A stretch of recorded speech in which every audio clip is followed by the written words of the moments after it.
രാമഭക്ത സംഗമവേദിയിൽ ഇന്ന് നമ്മോടൊപ്പമുള്ളത് Ahmadiyya Muslim Jamaat Kozhikode chapter missionary Maulana CP Sultan Naseer sir. Sir, ഇസ്ലാമിക പണ്ഡിതന്മാരുടെയും സൂഫി പാരമ്പര്യങ്ങളുടെയും കാഴ്ചപ്പാടിൽ ശ്രീരാമനെ എങ്ങനെ സമീപിച്ചിട്ടുണ്ടെന്ന് താങ്കൾക്ക് വിശദീകരിക്കാമോ? ഇസ്ലാമിൽ അല്ലെങ്കിൽ മുസ്ലിം ലോകത്ത് ശ്രീരാമൻ അറിയപ്പെടുന്നത് അല്ലെങ്കിൽ ശ്രീരാമനെ വിശ്വസിക്കപ്പെടുന്നത് ദൈവത്തിൽ നിന്ന് വന്ന ഒരു ദിവ്യ പുരുഷനാണ്, ഒരു പ്രവാചകനാണ് എന്നുള്ളതാണ്. കാരണം ഇതിൻ്റെ അടിസ്ഥാനം എന്ന് പറയുന്നത് വിശുദ്ധ ഖുർആനാണ്. വിശുദ്ധ ഖുർആനിൽ പറയുന്നുണ്ട്, വൈൻമിൻ ഉമ്മത്തിൻ ഇല്ലാ ഖലാഫിഹ നദീർ, ഒരു ദൈവ നിയോഗിതൻ, ദൈവത്തിൻ്റെ ഭാഗത്തു നിന്നുള്ള മുന്നറിയിപ്പുകാരൻ വന്നിട്ടില്ലാത്ത ഒരു സമൂഹവും തന്നെ ലോകത്ത് കടന്നു കഴിഞ്ഞിട്ടില്ല. അപ്പം അതിൻ്റെ അടിസ്ഥാനത്തിൽ കോടിക്കണക്കിന് മനുഷ്യർ ഹൃദയങ്ങളിൽ, ആയിരക്കണക്കിന് വർഷങ്ങളിൽ ആയി ഹൃദയങ്ങളിൽ കൊണ്ടു നടക്കുന്ന മഹാനായ ഒരു വ്യക്തിത്വമാണ് ശ്രീരാമൻ എന്ന് പറയുന്നത്. അപ്പോൾ ശ്രീരാമൻ ദൈവത്തിൽ നിന്നുള്ള ആളല്ല എന്നൊരിക്കലും നമുക്ക് പറയാൻ സാധ്യമല്ല. അപ്പോൾ അതുകൊണ്ട് തന്നെ ഇസ്ലാമിക കാഴ്ചപ്പാടിൽ, വിശ്വാസത്തിൽ ശ്രീരാമൻ എന്ന് പറയുന്നത് ദൈവത്തിൻ്റെ ഒരു നിയോഗിക്കപ്പെട്ട പുരുഷനായിരുന്നു, ഒരു ദിവ്യ പുരുഷനായിരുന്നു, ഒരു സത്യാത്മാവായിരുന്നു.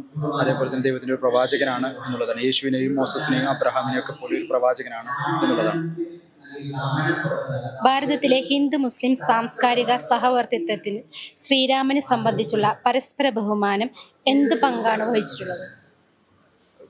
ശ്രീരാമനെ സംബന്ധിച്ചിട്ടുള്ള ഈ പരസ്പര ബഹുമാനം എന്ന് പറയുന്നത്, അതായത് ദൈവത്തിൽ നിന്ന് വന്ന എല്ലാ ഋഷിമാരെയും മുനിമാരെയും അതുപോലെ തന്നെ ശ്രീകൃഷ്ണൻ, ശ്രീരാമൻ എന്നുള്ള ആളുകളെ എല്ലാവരും തന്നെ ആദരിക്കുകയും ബഹുമാനിക്കുകയും ചെയ്തു കഴിഞ്ഞാൽ, ഇങ്ങനെ ലോകത്ത് വന്ന എല്ലാ ദിവ്യാത്മാക്കളെ എല്ലാവരെയും ആദരിക്കുകയും ബഹുമാനിക്കുകയും ചെയ്താൽ സമൂഹങ്ങൾക്കിടയിൽ, മനുഷ്യർക്കിടയിൽ ഒക്കെ തന്നെ സാഹോദര്യവും അതേപോലെ തന്നെ ശാന്തിയും അതേപോലെ തന്നെ ഐക്യവും ഉണ്ടാകുന്നതാണ്. അപ്പോൾ അതിനുള്ള ഐക്യം ഉണ്ടാക്കുന്നതിനുള്ള ഏറ്റവും വലിയൊരു മാർഗം എന്ന് പറയും, പ്രത്യേകിച്ച് ഒരു ബഹുസ്വര സമൂഹത്തിൽ ഐക്യം ഉണ്ടാക്കാനുള്ള ഏറ്റവും വലിയൊരു മാർഗം എന്ന് പറയുന്നത് ഇങ്ങനെ മത ഗുരുക്കന്മാരെ അല്ലെങ്കിൽ മതത്തിൻ്റെ ആത്മീയ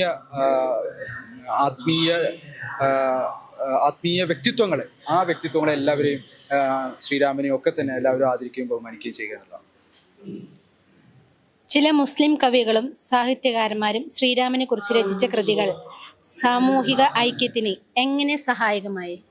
ഇതിലേറ്റവും എനിക്ക് എടുത്തു പറയാനുള്ളത് അഹമ്മദിയ മുസ്ലിം ജമാഅത്തിന്റെ സ്ഥാപകരായിട്ടുള്ള മിർസ ഗുലാം മുഹമ്മദ് ഖാദിയാനി. അദ്ദേഹം ഇന്ത്യയിലെ പഞ്ചാബിൽ ആണ് ജനിച്ചത്. ഇന്നേക്ക് ഏകദേശം 130 വർഷങ്ങൾക്ക് മുമ്പ് അദ്ദേഹം പറയുകയുണ്ടായി, അതായത് ശ്രീരാമൻ എന്ന് പറയുന്നത് ദൈവത്തിൽ നിന്ന് വന്നിട്ടുള്ള ഒരു സത്യാത്മാവാണ്. അദ്ദേഹം എഴുതുകയും ചെയ്തു, അതായത് ആരാണോ ശ്രീരാമനെ നിന്ദിക്കുകയും അപമാനിക്കുകയും ചെയ്യുന്നത് അവർക്ക് ഞാനുമായി ഒരു ബന്ധവുമില്ല, അങ്ങനെ അവരെ സംബന്ധിച്ചത് അവര് സമുദ്രത്തിന്റെ വിശാലത അറിയാത്ത കിണറ്റിലെ തവളകൾ പോലെയാണ് അവരെന്ന് പറയുന്നത്. അപ്പോൾ കാരണം ഈ ദിവ്യാത്മാക്കളുടെ ഒന്നും മഹത്വം ആളുകൾക്ക് അറിയുകയില്ല. അപ്പൊ അതുകൊണ്ട് തന്നെ അദ്ദേഹത്തിന്റെ രചനകൾ എന്ന് പറയുന്നത് തീർച്ചയായിട്ടും അത് ശ്രീരാമനെ മനസ്സിലാക്കുന്നതിനും അതേപോലെ തന്നെ മതാന്തരപരമായ സൗഹാർദ്ദം ഉണ്ടാക്കുന്നതിനും ഏറെ പ്രയോജനകരമായ ഒന്നാണെന്നാണ് ഞാൻ മനസ്സിലാക്കുന്നത്. ഇസ്ലാമിൽ ശ്രീരാമനിലുള്ള വിശ്വാസം എന്ന ആശയം മതാന്തര സൗഹൃദത്തിനും സംവാദത്തിനും പുതിയ വഴികൾ തുറക്കുമോ? അത് എങ്ങനെയാണ്? തീർച്ചയായിട്ടും, അതാണ് ഞാൻ നേരത്തെയും പറയുകയുണ്ടായി. അതായത് ശ്രീരാമനെയും ശ്രീകൃഷ്ണനെയും ഒക്കെ തന്നെ ഇസ്ലാമിലെ മുസ്ലിങ്ങൾ അവര് ദൈവത്തിൽ നിന്നുള്ളവരാണ് എന്ന് മനസ്സിലാക്കിക്കൊണ്ട് അവരെ ആദരിക്കുകയും ബഹുമാനിക്കുകയും ചെയ്യുമ്പോൾ, അതുപോലെ തന്നെ മറ്റ് ദൈവത്തിൽ നിയോഗിക്കപ്പെട്ട പ്രവാചകന്മാർ, യേശു, മോസസ്, അബ്രഹാം, മുഹമ്മദ് നബി, ഇവരെയൊക്കെ തന്നെ മറ്റ് ഇതര സമൂഹങ്ങളും ആദരിക്കുകയും ബഹുമാനിക്കുകയും ഒക്കെ ചെയ്യുമ്പോൾ തീർച്ചയായിട്ടും അത് മുഖേന സമൂഹങ്ങൾക്കിടയിൽ, ഹൃദയങ്ങൾക്കിടയിൽ വലിയൊരു ബന്ധം ഉണ്ടായിത്തീരുന്നു. അപ്പൊ ആ ഒരു ഹൃദയബന്ധം ഉണ്ടാകണം. കാരണം ദൈവം അവരെ എല്ലാവരും നിയോഗിച്ചിരിക്കുന്നു. അപ്പോൾ തീർച്ചയായിട്ടും ഹൃദയബന്ധം ഉണ്ടാകണം എന്നതാണ്. അപ്പോൾ തീർച്ചയായിട്ടും ശ്രീരാമനെ കുറിച്ച് മുസ്ലിങ്ങളുടെ കാഴ്ചപ്പാട് മാറുകയാണ് എങ്കിൽ തീർച്ചയായിട്ടും അത് സാമുദായികമായിട്ടുള്ള സൗഹാർദ്ദത്തിന് ഏറ്റവും വലിയ ഒരു മാർഗമായിരിക്കും.